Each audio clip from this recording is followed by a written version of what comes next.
Hello guys, nandito kami ngayon sa Palayan di Bukid. What? At kami ho ay nag-harvest Bro, na. what are you talking about, man? Ganito po pala ang pag-aani Bilang ka ng sa bag! siguro sa amin. Gago! Ganito kami dito ngayon po at high-tech na rin. Ayan ho. At dahil gabi na ay kami ho ay nag-aani pa ng palay.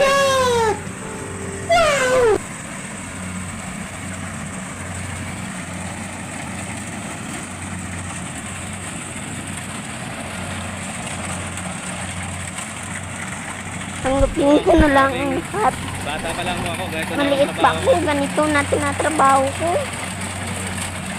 Pero, sige lang. Guys, kahit gabing-gabi na ho at nagtatrabaho pa. Talagang kailangan ho. Kaya ng aking magigibing ng kasama.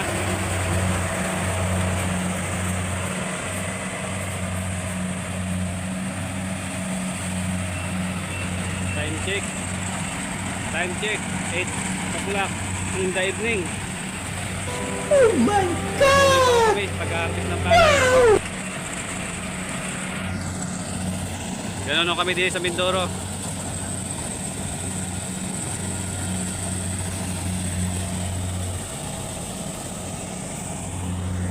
Ayun ho, ganito ko kalapad. Ako, hindi ko kita. Hindi ko kita ang aming palay.